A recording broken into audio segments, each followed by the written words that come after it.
পর্দার আড়ালে থেকেও তিনি দীর্ঘদিন ধরে প্রভাব বিস্তার করে এসেছেন ইরানের ক্ষমতার কেন্দ্রে। শিক্ষক হিসেবে পরিচিত এই মানুষটি খুব কমই এসেছেন প্রকাশ্যে, কিন্তু রাজনৈতিক বিশ্লেষকদের মতে দীর্ঘদিন ধরেই তিনি রাষ্ট্র পরিচালনার গুরুত্বপূর্ণ সিদ্ধান্তে ভূমিকা রেখে চলেছেন।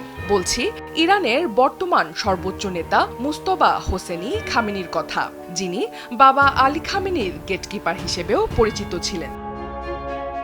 ১৯৬৯ সালের ৮ সেপ্টেম্বর ইরানের উত্তর পূর্বাঞ্চলীয় শহর মাশহাদে জন্ম নেন মোস্তবা। তার শৈশব কেটেছে রাজনৈতিক অস্থিরতার মধ্যে। সে সময় ইরানে চলছিল শাহ মোহাম্মদ রেজা পাহলভির রাজতন্ত্র বিরোধী আন্দোলন। মোস্তবার বাবা আলী খামেনি ছিলেন প্রভাবশালী আলেম এবং আন্দোলনের সক্রিয় অংশ। ফলে শাহর নিরাপত্তা বাহিনীর হাতে তাকে বারবার গ্রেফতার ও নির্বাসনের শিকার হতে হয়।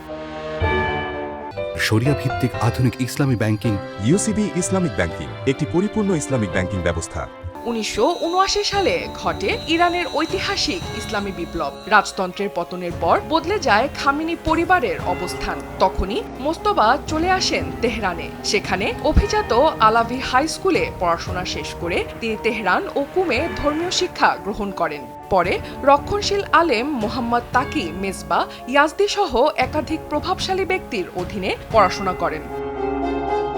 ১৭ বছর বয়সে ইরান ইরাক যুদ্ধ চলাকালে তিনি স্বল্প সময়ের জন্য সেনাবাহিনীতেও দায়িত্ব পালন করেন। সেই যুদ্ধ ইরানের শাসক গোষ্ঠীর মনে পশ্চিমা দেশগুলোর প্রতি গভীর সন্দেহের জন্ম দেয়। ১৯৯৯ সালে মোস্তবা যান পবিত্র শহর কুমে, যা শিয়া ধর্মতন্ত্রের গুরুত্বপূর্ণ কেন্দ্র। সেখানে তিনি ধর্মীয় পড়াশোনা চালিয়ে যান। উল্লেখযোগ্য বিষয় হল, প্রায় ৩০ বছর বয়স পর্যন্ত তিনি ধর্মীয় পোশাক পরতেন না।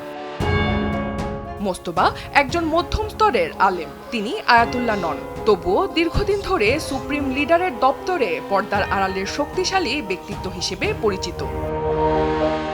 মোস্তবার প্রভাবের পেছনে রয়েছে আইআরজিসির সঙ্গে ঘনিষ্ঠ সম্পর্ক।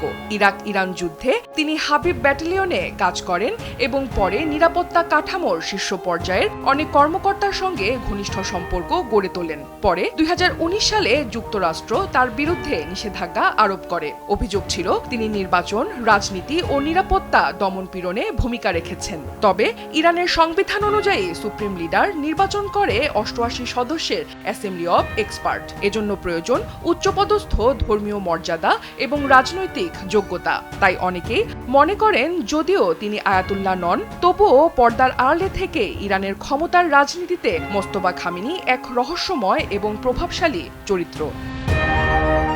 অনন্যা দাস, সময় সংবাদ।